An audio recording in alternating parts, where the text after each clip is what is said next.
خیال یہ ہے کہ مارس کے اوپر جو ہے مریخ کے اوپر ایٹماسفیئر جو تھا وہ کافی تھک تھا، بلکہ خیال یہ ہے کہ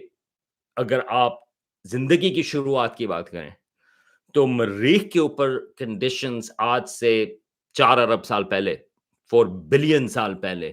مارس کے اوپر کنڈیشنز زیادہ بہتر تھیں زمین کے مقابلے میں۔ اور کچھ لوگوں کا خیال یہ ہے کہ ہو سکتا ہے کہ مارس کے اوپر زندگی پہلے شروع ہوئی ہو زمین کے مقابلے میں، اور یہ بھی ہو سکتا ہے کہ وہ جو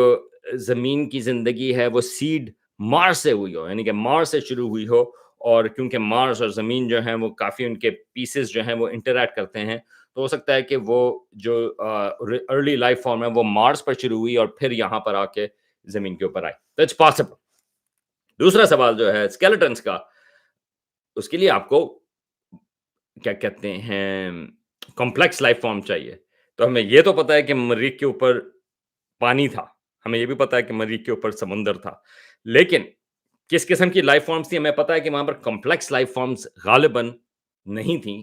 کیونکہ وہاں پر یہ جو روورز وغیرہ ہیں ان کو وہاں پر اس طرح کی چیزیں نظر نہیں آئیں، لیکن مائکروبیل لائف فارمز اور مائکروبیل لائف فارمز کے ریمینز وہ بالکل ہو سکتے ہیں، بلکہ پرسیویرنس روور جو ہے جو اس وقت وہاں پر ایک جزیرو کریٹر ہے اس کے قریب گھوم رہا ہے، وہ اسی قسم کے لائف فارمز کو تلاش کر رہا ہے کہ کیا اس کے جو کچھ ریمینز ہیں یا کچھ جو آپ اسکیلٹنس کی بات کریں، اسکیلٹن تو ایک اسپیسیفک فارم میں آ جاتا ہے، لیکن کیا آپ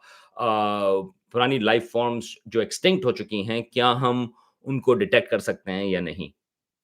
پتہ نہیں۔ کیا وہاں پر اس قسم کے مائکروبیل لائف فارمز ایک وقت پر موجود تھیں، پتہ نہیں۔ اگر ہم زمین کے حساب سے بات کریں تو ہمیں یہ پتہ ہے کہ زمین کے اوپر جہاں بھی پانی ہے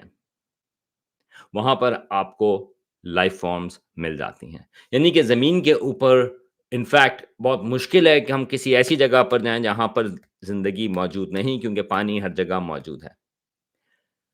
تو اگر جس کا ہمیں پتا ہے کہ مارس کے اوپر سمندر کا پانی تھا، پانی کا سمندر تھا، تو وہاں پر لائف فارمز بھی ہونی چاہیے ایک وقت پہ، مائکروبیل لائف فارمز، لیکن ابھی تک ہمارے پاس اس کا کوئی ثبوت موجود نہیں۔